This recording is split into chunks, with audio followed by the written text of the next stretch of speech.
ዴቭ ትልቅ ውሳኔ ወሰነ። ይህንም ነገር ስትሰማ እናቲቱ ትወናዋን ጀምራለች። የእውነት ልብ ታማሚ ናት ወይንስ ዴቭን ለማሳመን ነው ይህን ሁሉ ነገር የምታደርገው?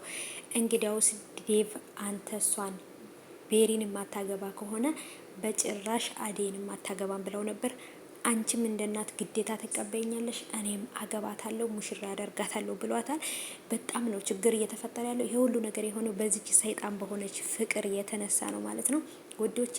ፍቅርን ግን ቅጣት ቅጧት ብዬ እኔ ብላችሁ ወይም ደግሞ ቅጣት ቅጦ ብትባሉ ፍቅርን ምን አይነት ቅጣት ነው የምትቀጧት? እስቲ ኮሜንት ላይ ያስቀምጡልኝ።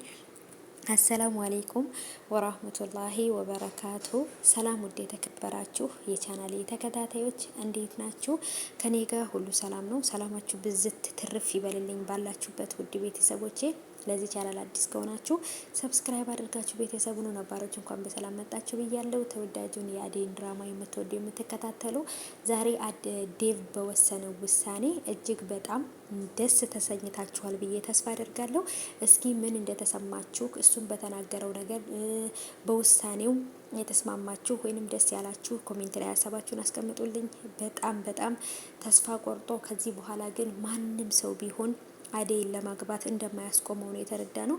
በጭራሽ ቤሪን አላገባትም፣ እኔ አዴይን ብቻ ነው የማገባው፣ ሙሽራ አድርጌ አገባታለሁ፣ አመጣታለሁ፣ በእናትነትሽ ትቀበያለሽ፣ ግዴታሽ ነው ብሎ ባላት ሰዓት እናቲቱ ራሷን ስታ ወድቃለች።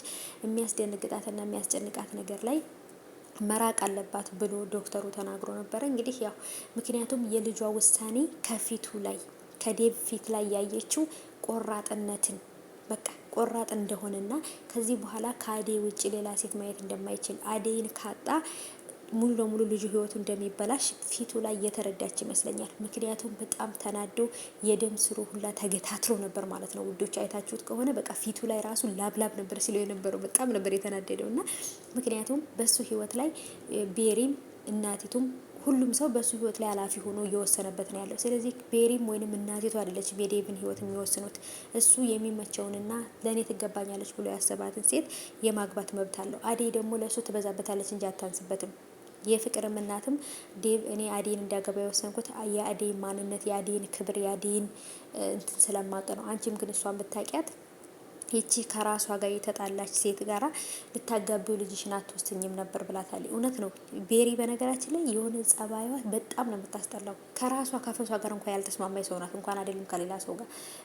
ራሱ የቤሪ ጸባይ ከዴቭ እናት ጸባይ ጋር ስለሚስማማ ሁለቱ የተስማሙት ሁለቱ የተዋደዱት ጸባያቸው አንድ ስለሆነና ግትር ስለሆኑ ከገንዘብ ውጪ የሰው ክብር የሌላቸው ስለሆኑ ነው ቤሪና የዴቭ እናት የተስማሙት ብዬ አስባለሁ። ሁለቱም ራስ ወዳዶች ናቸው፣ ሰውን የሚንቁ በገንዘብ ነው እንጂ ባይምሯቸው የማያስቡ ማለት ነው። እንደዚህ አይነት ሰው መሆን ደግሞ በጣም ከባድ ነው። ለሙዬም ደግሞ ማንም ሰው የላትም ብለው እንትን እንዲሏት አልፈልግም ብላ ከባቡሬ ጋር መንገድ ላይ በቃ እየተጨቃጨቁ እየሄዱ ነበረ። ቤትም ሳይደርሱ ነው እንግዲህ ያለቀው። እስቲ እንግዲህ ቤት ይሄዳሉ። ምንድነው የተፈጠረው የሚለውን ነገር አብረን እናያለን። የዴቭ እናትም ራሷን ስታ ወድቃለች። በእርግጥ ምንም ላትሆን ትችላለች፣ ምክንያቱም ክፉ ሰው አይሞትም። ክፉ ሰው እንደዚህ አይነት መጥፎ አስተሳሰብ ያለው ሰው እንትን አይደል፣ በቃ የሰው ንቀት ያለበት ማለት ነው። እና በእርግጥም ደግሞ የዴቭን እናት ያሳሳተቻት ፍቅር ናት።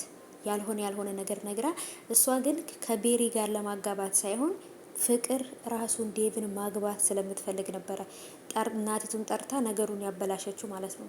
አላወቀችም እንጂ እናቲቱ እንደውም ፍቅርን እንደ የምታፈቅር ሴት ወይም እንደደረሰ ሴት ራሱ አላየቻትም፣ እንደ ሰውም አልቆጠረቻትም። እና ብቻ ነገሩ ከባድ ነው። ሌላ አሁን ላይ ደግሞ ፍቅር ናት ነገሩን ትርምስምስ የምታደርገው ብዬ አስባለሁ። ዴቭም ቆራጥ አላማውን ቆራጥ ሀሳቡን ነግሯታል፣ ከሷ ውጪ እንደማያገባ ማለት ነው።